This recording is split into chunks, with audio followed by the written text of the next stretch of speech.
This week, we're creating a dilapidated West Highland Line siding. Let's take a look.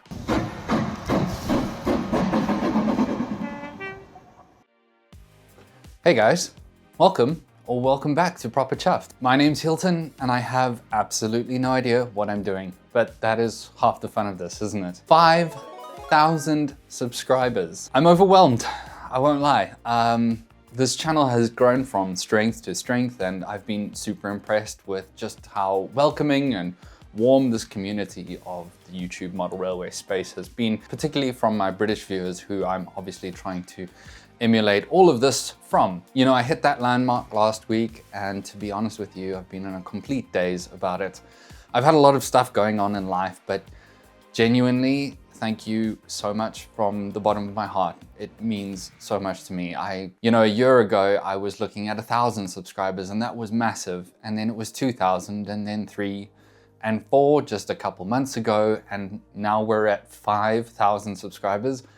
That's insane. Like, that's a lot of people who watch and subscribe to my content. So thank you so much if you have been one of those subscribers. And if you haven't and you want to join in the fun, maybe consider subscribing. No pressure. So again, thank you so much. From me, it really does mean the world. It only fires me up even more to continue this journey in model railways.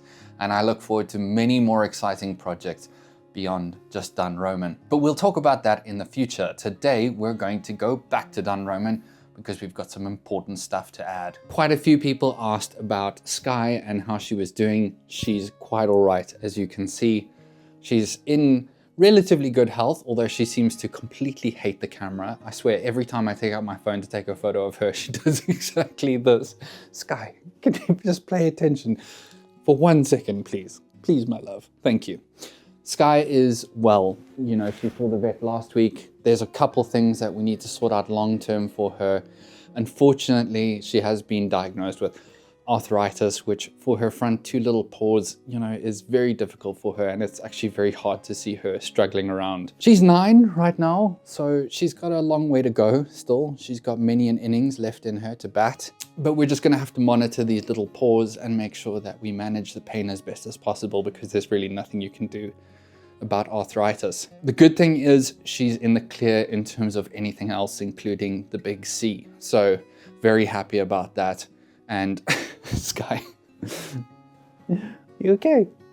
But it's really just a case of looking after her and giving her the best, most comfortable life. So quick update. Thank you all so much for asking about her. It means a lot. Thanks for letting me take the week off to care for her. She was a little bit down, drugged up, and not very happy. So there's that. Thank you. I dust off all the dog fur. If you ever see a dog hair on my layout, you know where it's from. It's from her. Like, often I go back on my videos and I'm looking at them as I'm editing them and I'm like, oh, are you kidding me? There's a massive dog hair on the gear of that locomotive. Very irritating. But it's part of the course, I suppose, when you've got a wonderful creature like this. Anyways, this week we're going to tackle a siding, a somewhat disused siding. That's the plan anyways. And I'm trying not to show you too much of what's going on here because I've already started the next video.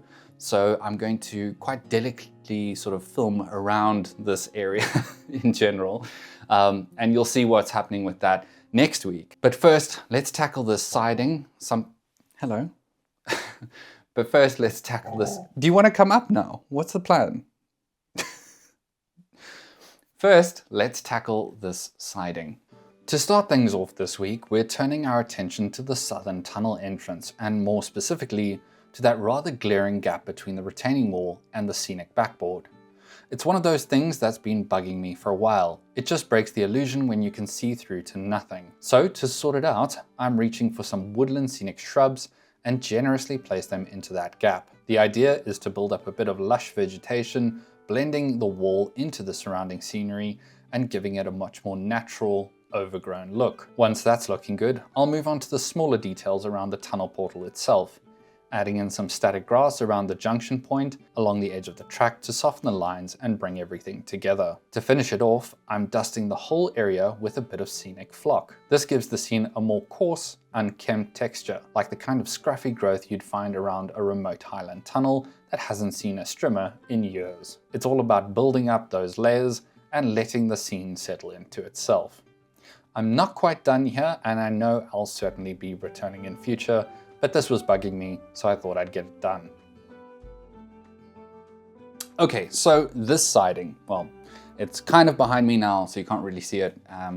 Probably for the best, because I'm going to show you how I made it. However, one of the things about Dunroman, and to be honest with you, I did dabble in the idea of a fiddle yard at one point, but decided to scrap the idea because of space. The reality is Dunroman does not have a lot of standing open rail where I can store stuff. That's just the way it is, and that's totally fine by me now.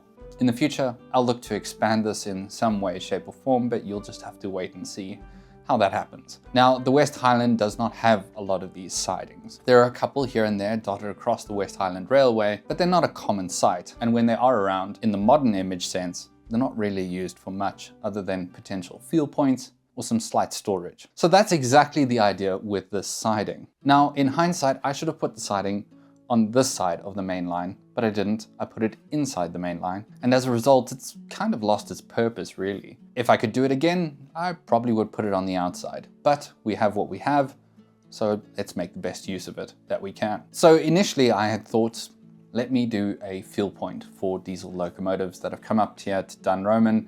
They can fill up again.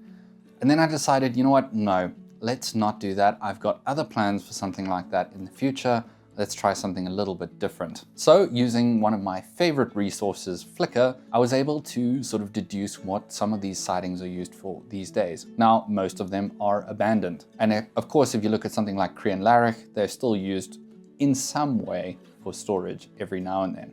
So that's kind of the idea I wanted to go with. A potential place to store my snow plows over the summer, and somewhere to roll off a tampo machine and hide it for the night before the next day's work begins. So what we're aiming for is something very dilapidated, old, kind of neglected, but still used occasionally by something like Network Rail. With that in mind, let's get going. The real subject matter for this week lies just south of the station, the small siding that I'm planning to make use of only on rare occasions. It's one of those little offshoots that doesn't get much love, and that's exactly what I'm going for. To begin, I focused on giving the siding a heavy weathering treatment to reflect years of occasional use and long stretches of neglect.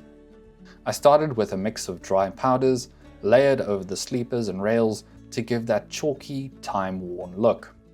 Then I followed up with some carefully applied washes to darken the wood tones and add depth to the ballast, and work a bit of grime into the corners. Finally, I used a light airbrush spray to tie it all together, misting over the rails and ties to tone everything down and give it that dusty, almost forgotten appearance. This siding isn't meant to look polished or in regular service. Quite the opposite. It's meant to feel disheveled, slightly overgrown, and just this side of functional. Before we continue with the siding, there are a few important bits that need painting and weathering. So we're down at the bench and ready to get stuck in. First up, I tackled the fencing provided in the Lit Prints kit for the radio tower.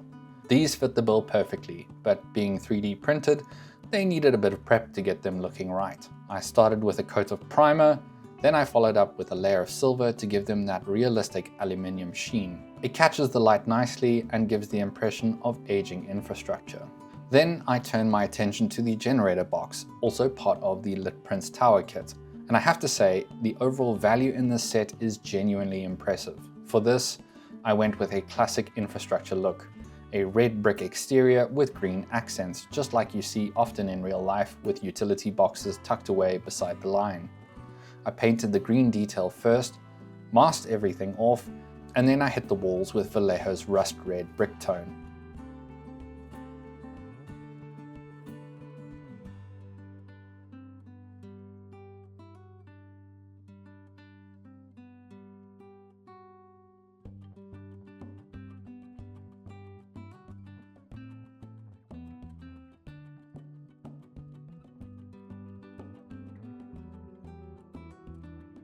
After that, I gave it a light airbrushing with some grime tones and finished it with a quick wash to bring out the textures.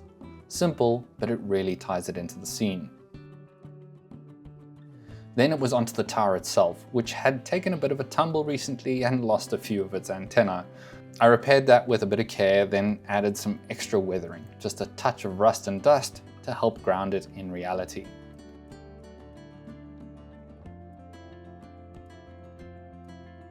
And finally, I circle back to the fences and give them a good bit of character with some AK Wargaming rust wash.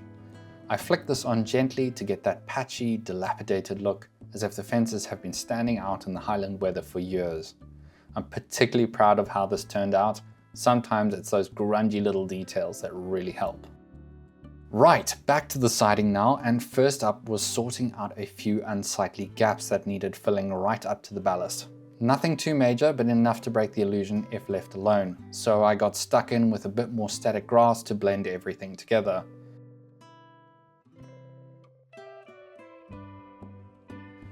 With that sorted, it was time to start laying the groundwork for the siding itself. This part involved multiple test fits, the kind where you step away, squint at it from a distance, adjust something by a few millimeters, then repeat the whole ritual all over again. Eventually, after a fair bit of pacing and pondering, I landed on a layout I was rather happy with. At that point, I marked everything out and began drilling, one hole for the radio tower and another for a small yard light, just to add an extra layer of detail. Once that was done, I removed everything and turned my focus to the patch of ground between the two lines. This needed to feel like it had seen better days, overgrown and neglected, but still somewhat functional for the occasional crew walking through it. It was important here to get the positioning of the tower and the building just right to allow believable maintenance pathways while still preserving that disused, forgotten feel. I use a mix of 2mm and 4mm grass in various shades, laying it down generously but with intent. Sporadic, uneven, and just wild enough to feel real. It's always a balancing act between chaos and control, but I think it came together quite nicely.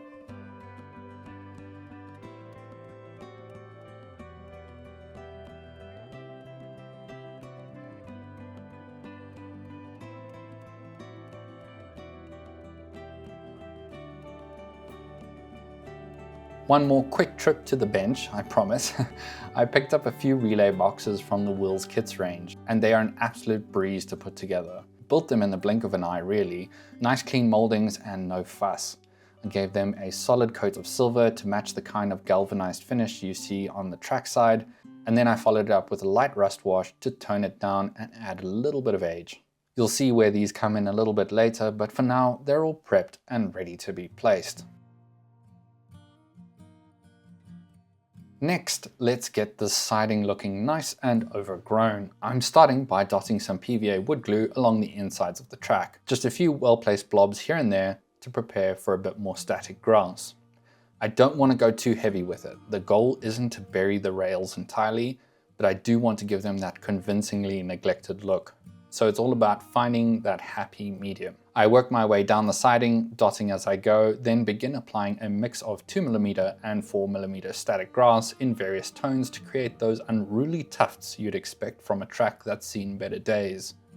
I build them up carefully, layering the colors and lengths to give a sense of depth and natural variation. It's one of those jobs that rewards a bit of patience, but when it's done right, it really sells the story of a siding that's still just about in use, but slowly being reclaimed by nature. Now, with the hill just south of the siding looking a wee bit bare, let's fix that and bring some much needed overgrowth. I'm using the same method I've employed across the rest of Dunroman, and if you want a more detailed breakdown of the full technique, check out my video From Bare to Breathtaking. That should be popping up on your screen now. For this scene, I'm working with a blend of different textures to get a really dense layered look. I've got some pre-made bush textures, a few woodland scenics bushes, used sparingly mind you, because they can be a bit overpowering, and then my own handmade shrubs, which are built from horsehair with a light scatter of green flock. It's a great combo that gives me control over color, size, and shape. The idea here is to make the area feel properly thick and overgrown, Like it's been left to nature for years, so I'm not holding back. It's just a matter of balancing the color palette more than anything, varying the sizes, and stepping back often to check the natural flow of the scene.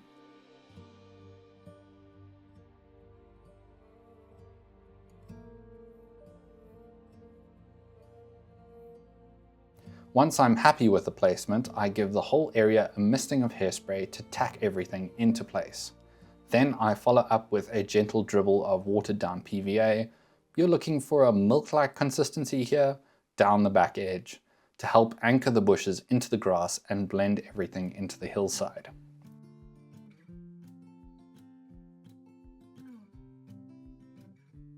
And finally, it's on to the little bits, the details that tie everything together and really bring a scene to life. First up, we've got the buffer stop. This one's been reclaimed from Dun Roman version 1, a little veteran piece that's seen a fair bit of layout evolution. It's been slightly weathered for a bit of character, and I lock it down with a dab of quick fix glue. Then I sprinkle a bit more static grass around it to close up the area and blend it naturally into the siding.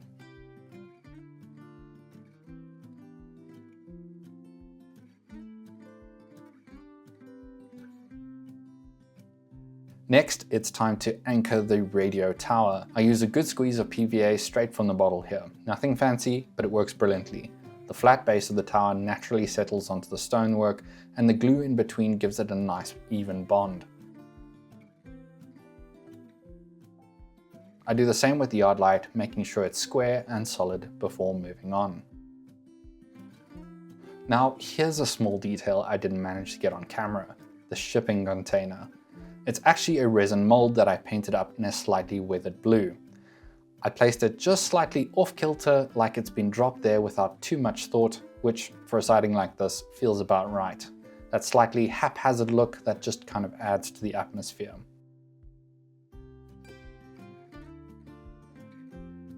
Then I added the glued up fence from earlier, which now includes a little access gate on the northern side. Just one of those tiny additions that makes the whole thing feel more functional.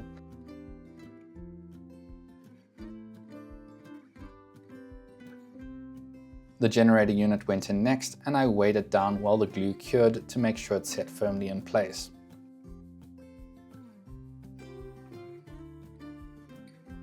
One of my favorite little details here is the small stack of timber.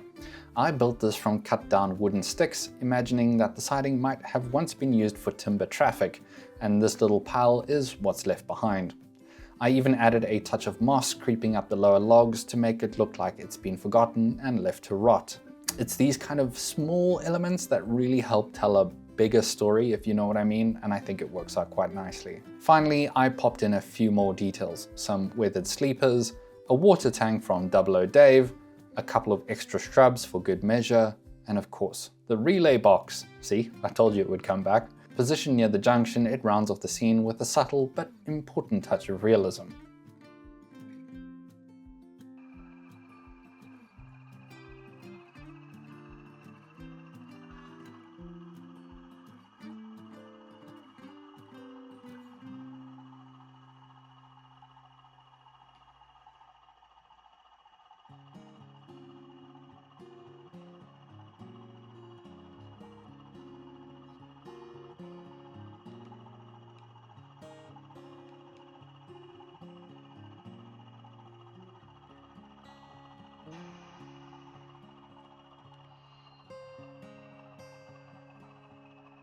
One thing that helped me bring this layout to life, and I cannot stress it enough, is flicker. Use your resources, make sure you take a look at things closely, and try and replicate them as best as you can. Nothing makes your railway more realistic than basing it on the real world. Use the resources available to you. We live in such an amazing age when all these things are available at our fingertips. And if a guy like me from South Africa can model the West Highland to an arguably accurate degree, then what's stopping you?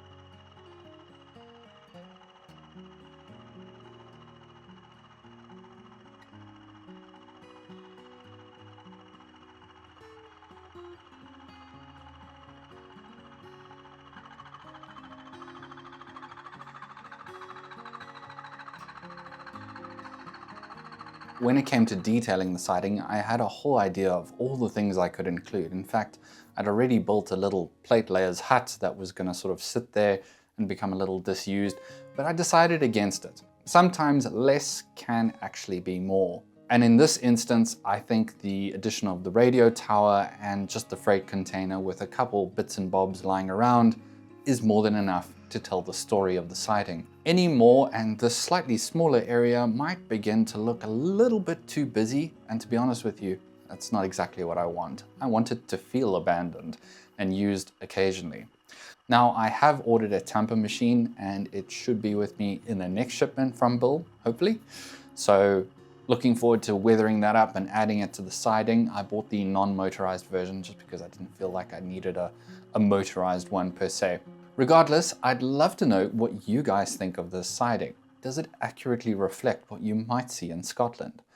I sure hope it does. One of the things I'm particularly proud about is the fences and just how well they turned out with their weathering. I think they look absolutely mint. I've still got to add a few little details, perhaps a couple more shrubs to it before I consider it totally complete. But I like where it's going and I like the way it looks. Now, this was going to almost be like a double-header episode where I'd tackle two sort of major scenic bits in one, but I realized it would probably be better to space them out a little bit, just because I'm almost finished with the other one and I didn't want to rush that part. So tune in next week to find out what is happening with the peninsula. I have to say, the love and support I've been shown in the last week or so, reaching the 5,000 subscriber mark, as well as the rather successful Pete and Diesel virtual exhibition has been absolutely wonderful. And to top all of that off, Sam from Empress Path has started a GoFundMe to fly me over to Chatham Railway Show next year in July. What that means is if we reach the £600 required